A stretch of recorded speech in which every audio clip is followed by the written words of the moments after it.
Well,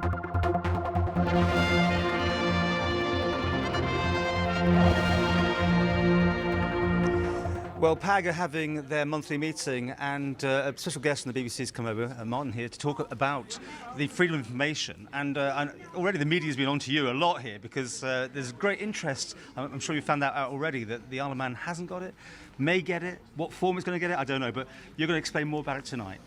What I'm really going to be talking about is how freedom of information has worked in the United Kingdom, how the BBC has used it, how we have used it as journalists in order to uncover stories that otherwise we couldn't have found out about, all the way ranging from MPs' expenses to what's going on in particular local hospitals, for example. And you're the master of finding out how to get this information, I hear. Well, it's one of the things that I specialise in at the BBC, and I train and advise other BBC journalists in how to do it. But there are quite a number of BBC journalists now who've made quite a specialism out of this, and that's because for journalism it is actually very effective. You can use it in a way that otherwise you wouldn't be able to get information. Chief Minister's threatened it here on the Isle of Man for a long time, but he's looked at Jersey and it's cost millions of pounds a year to run this thing. Do you concur with that sort of figure? Well, I have to say I'm not familiar with the situation in Jersey.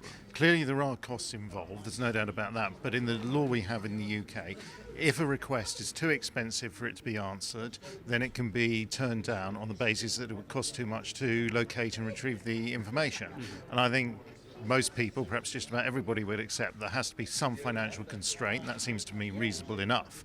If requests are too excessive, too wide-ranging, and would cost too much to answer, then turn them down. But that's different from turning down everything on the same basis. You explain how much easier it's made your job, I suppose, in some sense of actually being able to demand this information. Before you could be stonewalled, I guess, all the time, could you? Yeah, before you could be stonewalled. Sometimes you can still be stonewalled because sometimes information is exempt and you don't get it. But it's given you a legal right to information, for example, on how public money is being used, on the performance figures for public services, information like that, the, say, environmental health reports on restaurants, just to give one very local practical example. And this information might be of use to the public, it might be used to journalists, and it's now in many cases required by law to be published.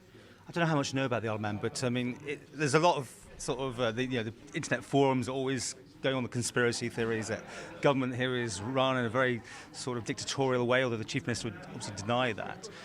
Is this the sort of thing that can open government out then? Absolutely. What we've certainly seen in the UK over the past few years has been a gradual increase in openness. Freedom of information is part of that, which is responding to requests that come in from the public or journalists or interested parties. Apart from that, there's also the general proactive publication of information, and we've certainly seen more of that over the past few years. So I think it's part of a general broader culture of openness, which the public sector is increasingly being affected by.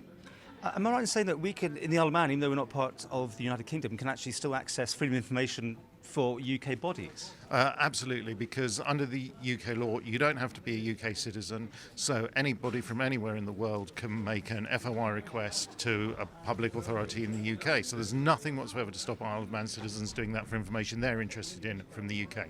So in conclusion, it's a good thing? Certainly, I think it's had lots of beneficial effects. It's brought information out into the public domain which otherwise wouldn't be there. It's helped to foster a culture of openness.